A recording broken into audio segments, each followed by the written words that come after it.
غوث اعظم کے دل میں خدا کا ڈر تھا۔ غوث اعظم نے جب سنا تو فوراً بغداد سے پیدل کا سفر کیا۔ پیدل چلتے چلتے اس بستی میں پہنچنے کے بعد مسلمانوں سے کہا تم لوگوں کا کلمہ کیا ہے؟ تو ان لوگوں نے کہا لا الہ الا اللہ عیسیٰ روح اللہ۔ کہا ایسا کیوں؟ کہا ہم عیسیٰ ہی کا کلمہ پڑھیں گے کیونکہ قرآن میں ہے کہ عیسیٰ مردوں کو زندہ کرتے تھے، اندھوں کو آنکھ دیتے تھے، کوڑھیوں کو ٹھیک کرتے تھے۔ قرآن میں کہیں نہیں لکھا ہے کہ ہمارے پیغمبر محمد صلی اللہ علیہ وسلم بھی مردوں کو زندہ کیے، کہیں لکھا ہے؟ تو ہم کلمہ عیسیٰ ہی کا پڑھیں گے، ان کا نہیں پڑھیں گے۔ غوث اعظم کو جلال آیا، کہا کس نے کہا؟ کہا فلاں عیسائی نے آ کے بتایا ہے۔ بلوایا گیا عیسائی کو، وہ عیسائی بھی آیا۔ غوث اعظم نے اس سے پوچھا تو کہا ہاں مرتبہ عیسیٰ کا بڑا ہے، انہوں نے مردوں کو زندہ کیا ہے، قرآن کہتا ہے تمہارے نبی نے بھی کیا۔ تب غوث اعظم کی شان دیکھو، فرماتے ہیں تم میرے نبی کی بات کرتے ہو، میرے نبی نے زندہ کیا کہ نہیں کیا؟ میں ان کا ایک چھوٹا امتی ہوں، میں صحابی بھی نہیں ہوں، میں ان کا ایک چھوٹا امتی ہوں، تم نبی کی بات کرتے ہو میرے؟ مجھے کہو، جس مردے کو کہو میں اس کو زندہ کر دوں گا۔ کہہ دو سبحان اللہ یار، ہو واقعی میں حد ہوئی گئے۔ کہا قسمیں کھائے کھائے ہو کہا تم لوگ یار، نبی کی بات نہ کرو، میں اپنے نبی کا ادنا امتی ہوں، مجھے لے چلو، جس مردے کو کہو میں زندہ کروں گا۔ کہا اچھا آپ زندہ کرو گی؟ کہاں ہاں۔ کہا چلو، قبرستان لے کے گئے۔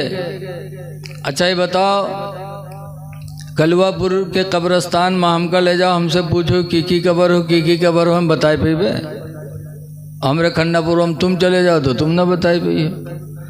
لیکن اپنے گاؤں میں کچھ لوگوں کو پتہ رہتا ہے کہ یہ فلاں کی قبر ہے، فلاں کی قبر ہے۔ غوث اعظم کافی لمبے شہر میں گئے تھے، جب قبرستان غوث پاک کو لے کے گئے تو جو اونچی قبریں تھی دکھائی پڑ رہی تھی، ان کی طرف لے کے چلے تو غوث اعظم کہتے کہاں جا رہے ہو؟ یہاں بھی تو قبر ہے۔ جو برابر زمین تھی، لوگوں نے کہا یہاں کہاں قبر ہے؟ کہا یہاں بھی قبر ہے، اور کہو تو نام بھی بتا دوں کس کی قبر ہے۔ اچھا؟ غوث اعظم کہتے ہیں گویے کی قبر ہے۔ اچھا زندہ کرو۔ غوث اعظم نے بھی فرمایا قم باذن اللہ، جیسے فرمایا اللہ کے حکم سے کھڑا ہو جا۔ روایت گواہ ہے کہ قبر پھٹی اور وہ گویہ قبر سے باہر نکلا اور نکل کے کہتا ہے عبد القادر جیلانی کیا قیامت آ گئی؟ کہا نہیں۔ کہا تو کیا قیامت آنے والی ہے؟ کہا نہ ابھی آئی ہے نہ ابھی آنے والی ہے۔ کہا پھر مجھے کیوں اٹھایا گیا؟ میں نے تو سنا تھا کہ قیامت ہی کے دن مردے قبر سے اٹھائے جائیں گے، پھر مجھے کیوں اٹھایا گیا؟ تب غوث پاک نے فرمایا تھا اپنے نبی کی عظمت کو دکھانے کے لیے، اپنے نبی کی عظمت کو دکھانے کے لیے۔ پھر وہ سلام کیا، قبر کے اندر گیا، قبر مل گئی۔ وہ عیسائی جو لوگوں کا ایمان لوٹنے آیا تھا، غوث اعظم کی برکت سے اسے ایمان کی دولت نصیب ہو گئی۔ اس نے کہا غوث پاک عبد القادر، جب تمہارا مرتبہ اتنا اونچا ہے تو جس کی امتی ہو اس کا مرتبہ کتنا بلند ہوگا۔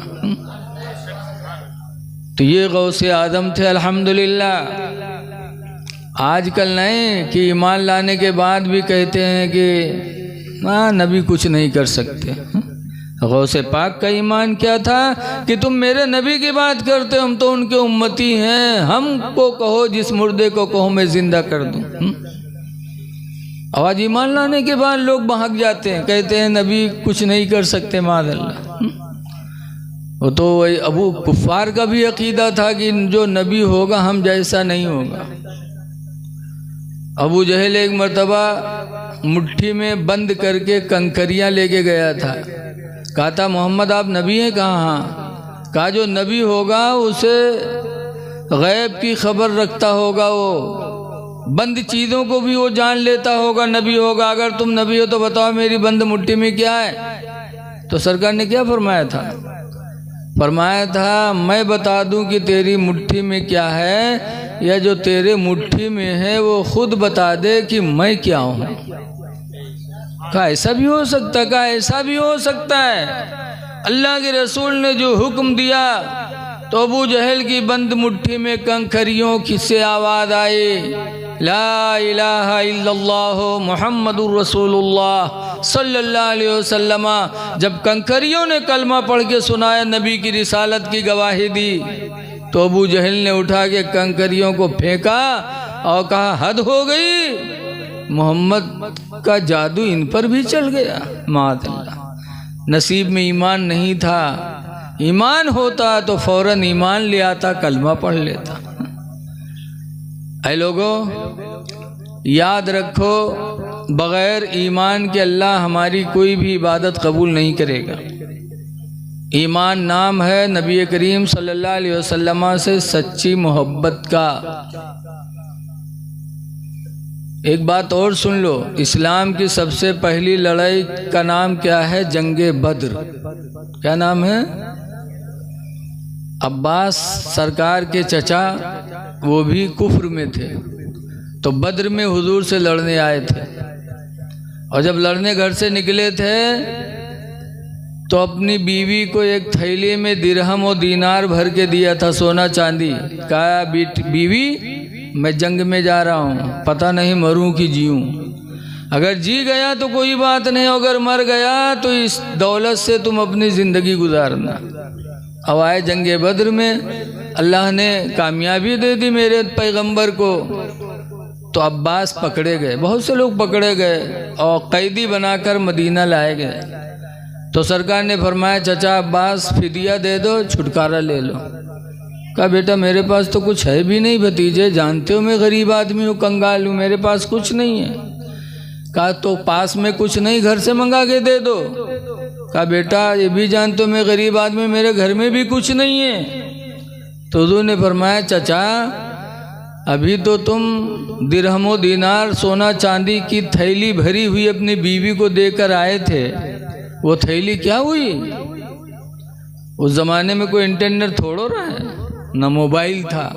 عباس سن کر کے کانپنے لگے کہ رات کی تاریکی میں ہم نے اپنی بیوی کو تھیلی دیا تھا، اور یہ مدینے میں رہ کر کے سب کچھ بتا رہے ہیں، میری بیوی کے سوا کوئی نہیں جانتا، لیکن مدینے میں رہ کر انہیں سب چیزوں کی خبر ہے۔ تو حضرت عباس نے کہا تھا محمد خدا کی قسم یہ بات کسی کو میں نے بتائی نہیں، تم مدینے میں بیٹھ کر خبر دے رہے ہو، خدا کی قسم نبی وہی ہوگا جو غیب کی خبریں بتائے گا۔ میں گواہی دیتا ہوں اشہد ان لا الہ الا اللہ، میں گواہی دیتا ہوں کہ اللہ کے سوا کوئی عبادت کے لائق نہیں، وَأَنَّ مُحَمَّدًا عَبْدُهُ وَرَسُولُهُ، اور میں گواہی دیتا ہوں کہ محمد اللہ کے بندے اور ان کے رسول ہیں۔ حضرت عباس نے نبی کا علم غیب دیکھا تو ایمان لیا ہے۔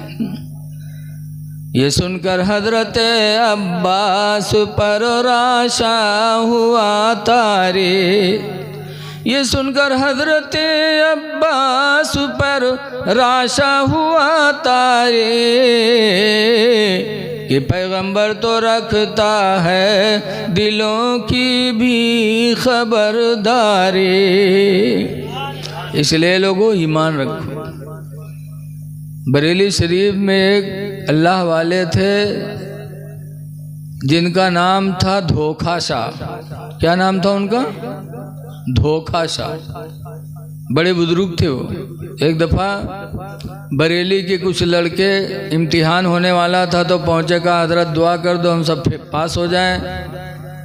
تو دھوکھا شاہ نے کہا جاؤ تم سب پاس ہو جاؤ گے۔ خوشی خوشی وہ لوگ چلے گئے، اپنے ساتھیوں کو بتایا تو ان کے کچھ ساتھی پھر آئے ان کے پاس، وہ کہنے لگے حضرت ہم لوگوں کا بھی امتحان ہونے والا ہے، دعا کر دو ہم لوگ پاس ہو جائیں۔ تو انہوں نے کہا جاؤ تم سب فیل ہو جاؤ گے۔ تو روئے لگے لڑکے، کہیں ہم لوگ کون بگاڑے رہے ہیں جو آپ ہم کو بد دعا کر رہے ہو؟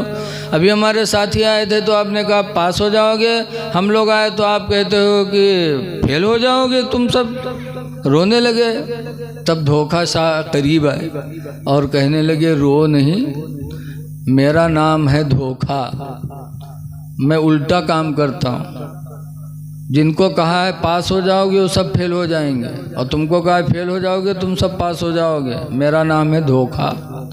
تو بچن کا کچھ تسلی ہوئی، امتحان ہوا، امتحان کے بعد نتیجہ نکلا تو پتہ چلا کہ جن کو پاس کہا تھا فیل ہو گئے، جن کو فیل کہا تھا پاس ہو گئے۔ وہ دھوکا شاہ بزرگ ایک دفعہ اعلیٰ حضرت کے پاس آئے، کہا مولانا احمد رضا بتاؤ کیا تمہارے نبی کی حکومت زمین پر بھی ہے؟ تمہارے پیغمبر کی حکومت کیا زمین کے بھی وہ حاکم ہیں؟ اعلیٰ حضرت نے فرمایا ہاں، اللہ نے میرے نبی کو پوری کائنات پر حکومت دے کے بھیجا ہے، زمین کے بھی حاکم ہیں۔ دھوکا شاہ نے کہا کیسے مانوں؟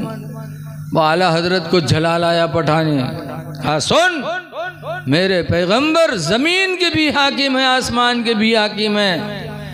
یہ جیسے جلال میں کھڑے ہوئے اعلیٰ حضرت فرمائے سن لے، بس دھوکا شاہ سر پر بھگے۔ جب بھگے تو اعلیٰ حضرت کے ایک ہی لڑکے تھے مفتی اعظم اس وقت، تو چھت پہ کھیل رہے تھے، بس ہم سے نیچے گر گئے۔ جب نیچے گرے تو اعلیٰ حضرت کی بیوی ناراض ہونے لگی، کہنے لگی جب آپ کو دیکھو تو آپ کو جلال آ جاتا ہے۔ وہ بریلی کے بزرگ تھے، آپ نے غصے سے کہا دیکھو اللہ تعالیٰ کو اچھا نہ لگا میرے بچے کو چھت سے گرا دیا۔ تو اعلیٰ حضرت اٹھانے نہیں گئے، فرمایا گرایا ضرور ہے میرا بیٹا، لیکن زمین نے میرے بیٹے کو تکلیف نہیں دی۔ جب اٹھایا گیا مفتی اعظم کو تو حقیقت میں کوئی تکلیف نہیں پہنچی تھی۔ یہ دیکھ ہی رہے تھے مفتی اعظم کو کہ دھوکا شاہ پھر آ گیا۔ اب آنے کے بعد کہتے ہیں مولانا احمد رضا خدا کی قسم میرا ایمان ہو گیا کہ میرے نبی کی حکومت زمین پر بھی ہے، کہ میرے مسئلے کو اللہ ثابت کرنے کے لیے تمہارے بیٹے کو زمین پہ گرا دیا چھت سے، اور گرا اور زمین نے چوٹ نہیں لگایا، اس کا مطلب کہ اللہ نے ہمیں دکھانا چاہا کہ سن لے میرے محبوب کی حکومت زمین پر بھی۔ تو اے لوگو آسمان پر بھی میرے نبی کی حکومت، جیسے کہ حضرت حلیمہ سعدیہ جب حضور مکہ میں پیدا ہوئے، آج کل بڑا اختلاف ہے، کوئی کہت ہے 12 کے پیدا نہیں بھی رہا ہے، کوئی کہتے کبھو پیدا ہوئے رہا ہے۔ تاریخیں کئی طرح کی ہیں، ایک تاریخ میں ہے کہ 9 ربیع الاول کو سرکار پیدا ہوئے، ایک تاریخ میں کہ 8 کو پیدا ہوئے، لیکن صحیح تاریخ جو جمہور ہے یعنی اکثر امت کا قول ہے وہ یہ ہے کہ سرکار 12 ربیع الاول کو صبح صادق کے وقت پیدا ہوئی۔ لیکن بہت سے جاہل کہا تھا ان کے اماں پڑھے لکھے نہیں رہے، وہ تاریخ لکھ نہیں پائے، لاگت ہی وہ سید موجود رہا یہ لکھنا ہے تاریخ۔ ارے جب ان کی ماں نہیں لکھ پائے تو تم موجود تھے کہ تمہارے باپ دادا موجود تھے۔ ایسے ہی امام حسن کو جب زہر دیا گیا تو زہر دینے والے کا نام امام حسین نے پوچھا تھا، بھائی جان آپ کو زہر کس نے دیا؟ کہا خون کی الٹی ہو رہی تھی، تڑپ رہے تھے امام حسن۔ پوچھا بھائی جان کیا ہوا؟ کہا مجھے کسی نے زہر دے دیا۔ تو کہا کس نے زہر دیا؟ کہا نام پوچھ کے کیا کرو گے؟ کہا میں بدلہ لوں گا آپ کا۔ تو امام حسن نے کہا تھا حسین تمہیں بدلہ لینے کی ضرورت نہیں ہے، میں نے اپنا معاملہ خدا کے حوالے کر دیا، تم سے بہتر بدلہ لینے والا میرا رب ہے۔ امام حسن نے نام نہیں بتایا، اور بعد میں یہاں پتہ نہیں کو جان گوا کہلا کہ ان کی بیوی زہر دی اس طرح۔ بتاؤ گھر والوں کو پتہ نہیں، دور دراز والن کا پتہ ہوئے گا۔ وہی حال آج ہے، کہتے ہیں ماں آمنہ نہیں پڑھی لکھی نہیں تھی، وہ لکھ نہیں پائیں، تو وہ لکھ نہیں پائیں تو تم کیسے جان گے بھائی؟ اس لیے اختلاف امت میں نہیں ہونا چاہیے۔ تو سرکار جب پیدا ہوئے حلیمہ کے گھر گئے تو حلیمہ کا خود بیان ہے کہ سرکار میری گود میں تھے، اور جیسے جیسے میں اپنی گودی میں لیتی تھی ان کے ہاتھ ہلتے تھے، پیر ہلتے تھے، جدھر جدھر سرکار کے ہاتھ ہلتے تھے ادھر ادھر چاند و سورج گھوما کرتے تھے، چاند گھوما کرتا تھا، چاند چکر لگاتا تھا۔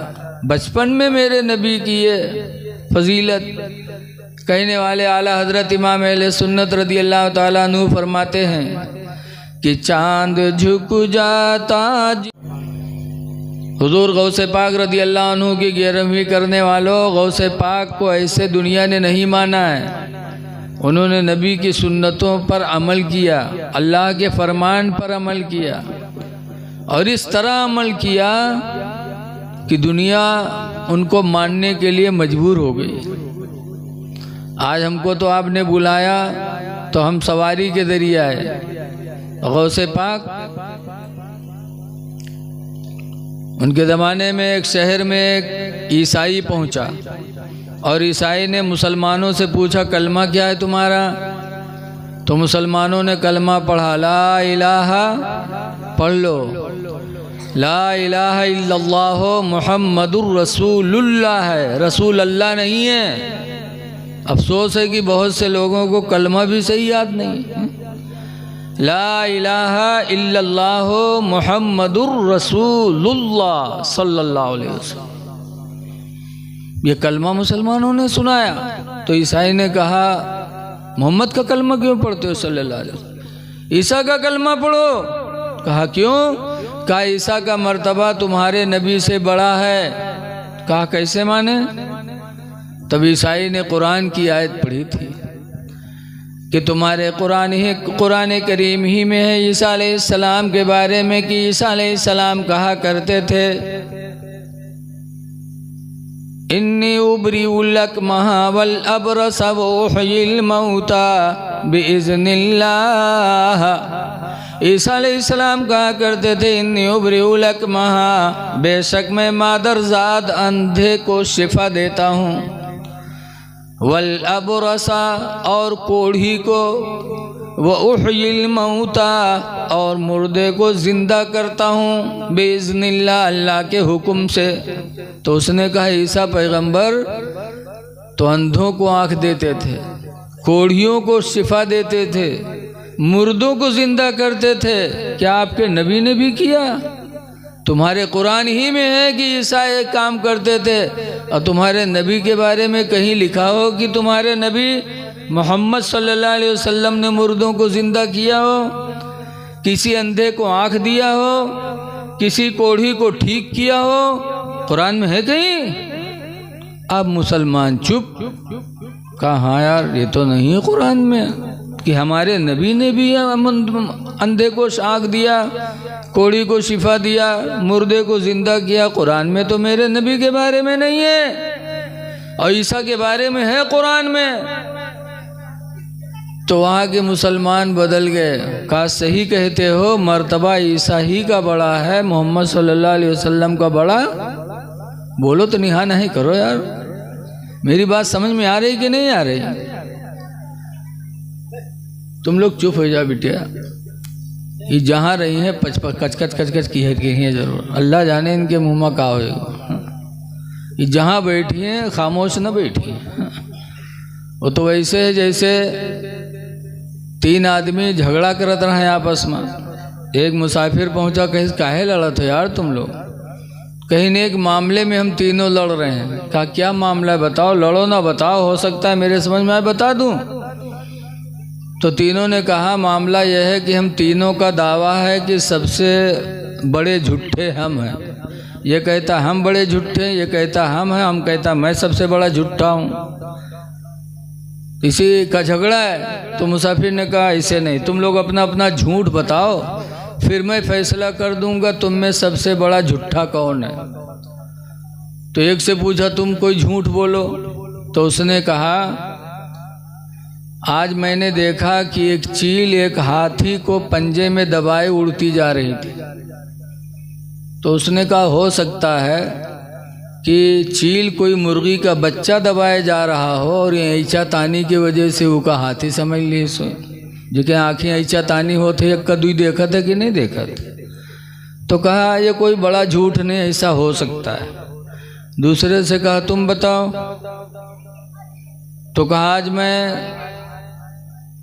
زمین کا سیر کرتے کرتے آسمان پہ پہنچا اور آسمان سے پھر واپس آیا۔ تو اس نے کہا یہ بھی کوئی بڑا جھوٹ نہیں ہے، ہو سکتا ہے تم نے خواب دیکھا اسی کو حقیقت سمجھ کے بیان کر دیا، ایسا بھی ہو سکتا ہے تم نے خواب دیکھا، کوئی جھوٹ نہیں۔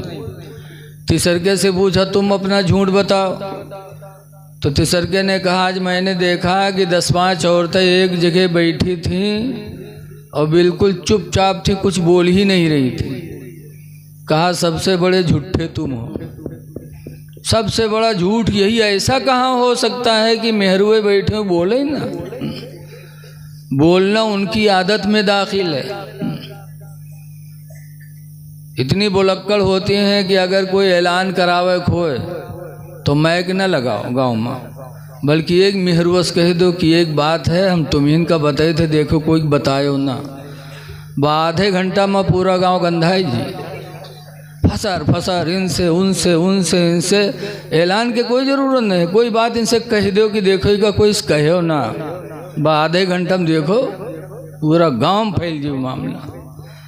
اللہ واسطے آئے ہو کچھ بات سننے کے لیے تو چپ چاپ بیٹھو تاکہ تم بھی سنو، ہو سکتا ہے اللہ تمہارے دلوں کے دنیا کو اللہ بدل دے۔